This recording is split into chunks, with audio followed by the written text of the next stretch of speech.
Hi guys, thanks for tuning in. Dave here for Southern Land Solo.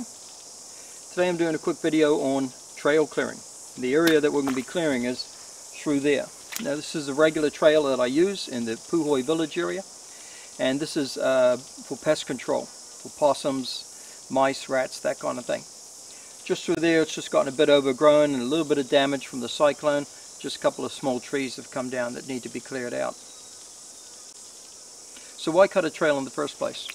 Well, one, it's for easier navigation, and two, it's less impact on the environment.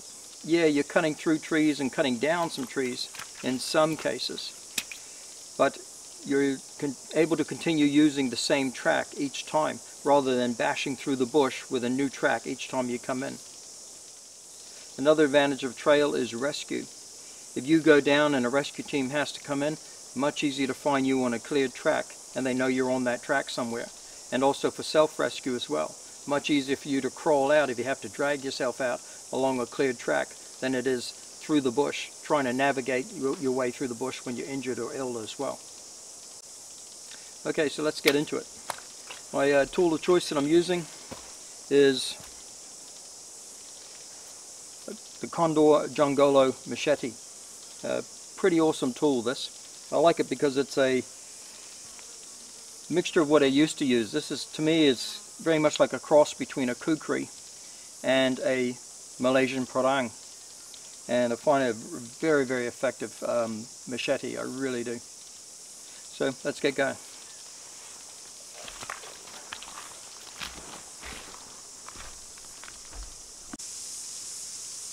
Now, when cutting a trail, the way to think is conservatively. This isn't an exercise in forest defoliation. What I'm looking for my trail, for my needs, is to cut an area around me just over my head that's clear and just wide enough for me to get my shoulders through, because then I can always fit through or even squeeze through if I have to with a small backpack on. That's about all I need. Now, if you're worried about cutting down trees, things like that, remember, trees grow, okay?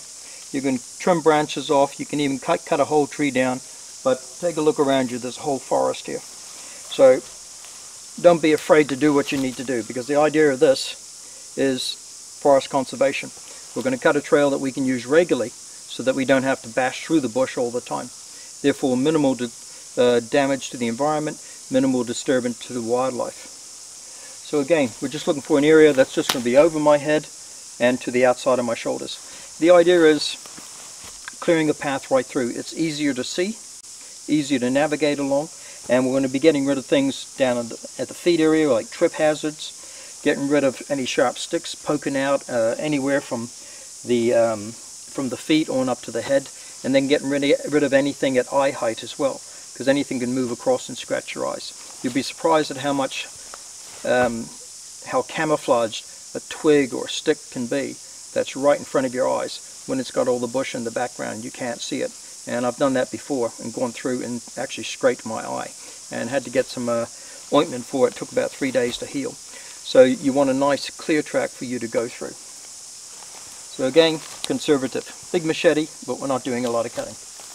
And I'll get to that bit later. So I'm going to clear just a trail through here.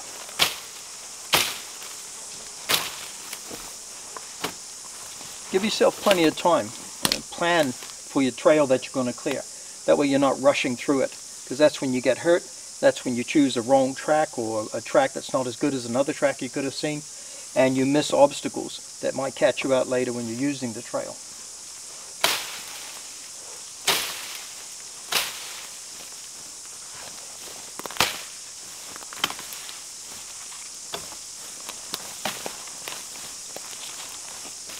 As you see, I've just got a clear track right through here now.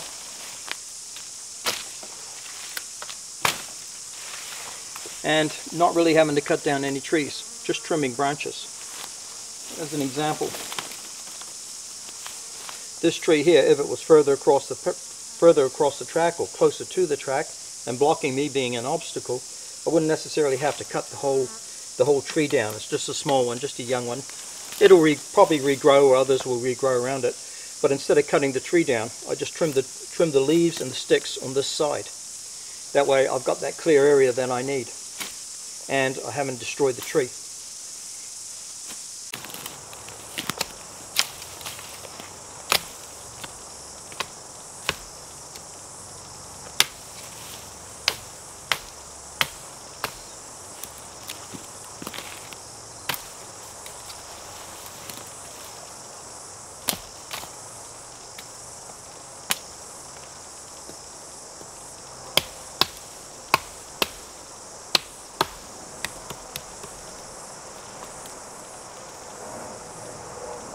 For markings, let's see, should be able to see them in there.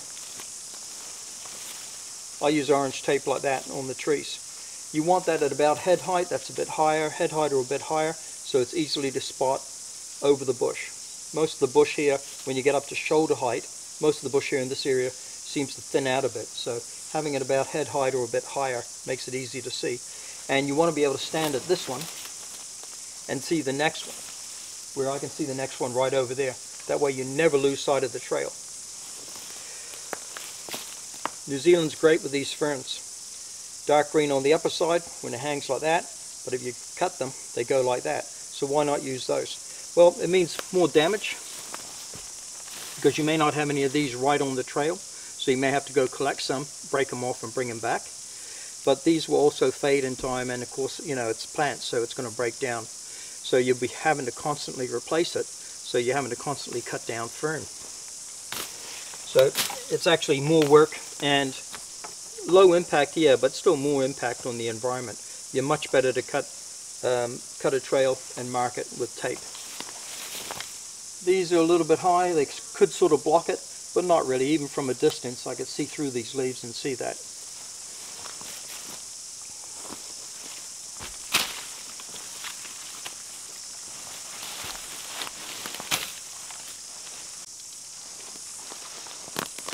So here we are, getting close to the bait station. There's our marker right there, and going to very soon be blocked from viewing down there by these trees, so we're just going to cut them down low to the ground.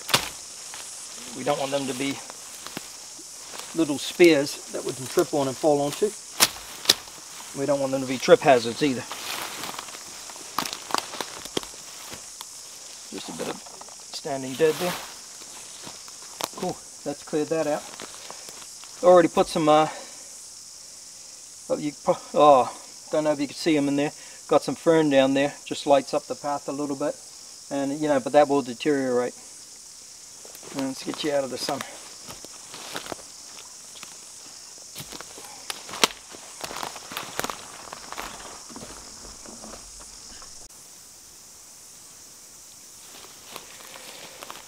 So pretty much at the bait station now, I've just seen the 2 orange marker ribbons on a tree there. That's what I use to mark the bait station. So it means within about a 2 meter, 3 meter circumference of that tree, there's going to be a bait station there that I need to put the poison in. And that's how I mark my trail. 1 marker on each tree at head height is a continuation of the trail. So I'm passing by it, I might have a marker just above me. I want to be able to see the next marker from there, and so on. So 1 marker means just continuing on the trail.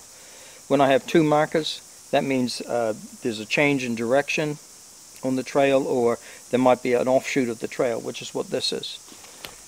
Hit 2 markers down there means there's an offshoot up here and I got a bait station. Take care of that bait station and then go back to the 2 markers and continue along the trail. 2 markers also indicate the bait station itself, and 3 markers the start of the trail, the end of the trail. So 1, 2, 3 markers. And the ribbon that I use, just pick these up in the camping stores and the hunting stores, just that. Get a lot of it, you know, they'll easily mark this trail. This is about 1.8 kilometers of trail, and we've got a bucket load left. You know, you're not marking every tree, you're just marking it at within eyesight. So again, you can notch trees, you know, you can notch trees, yeah. What was it, 1 notch on the way in, 2 notches on the way out, something like that. But again, you know, growth, this is rainforest, so rainforest grows pretty fast. I could end up notching a large tree and then these ferns grow in front of it and I can't see the notch anymore. The notches discolor after time. When you first do them, you think, oh, that's awesome. They're nice and usually white or lighter color or whatever it is under the bark, and it's easy to see against the bush.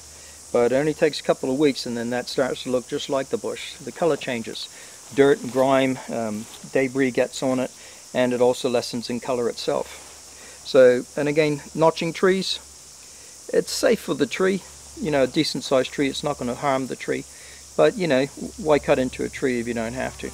Much easier to put the orange ribbons around. So I'm just going to continue cutting in there. I just saw the bait station, just through there. So I'll cut my way through it, fill it up, and then head on out. So thanks guys, very short video on cutting a trail.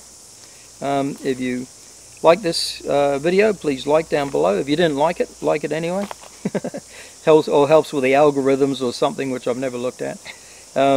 Please comment below on, I'm in particular interested in what you use as a tool. These days I use a machete. When I was in the army we used secateurs, gardening secateurs, because they were much quieter, did much less damage. So your enemy couldn't hear you coming, or less chance of them hearing you coming, and less chance of them following your trail, because you would just cut a vine, move it out of the way, walk through, and then put the vine back. So very, very camouflage. So I'd be interested in hearing what you guys use for cutting trails or in your local area. Do you cut trails? Do you have bush that you can go into where you have to cut your own trail through, like I have here? Yeah, so anyway, thanks for tuning in guys. I'll just get busy, get up to that station, fill it, and get going. See you on the next video.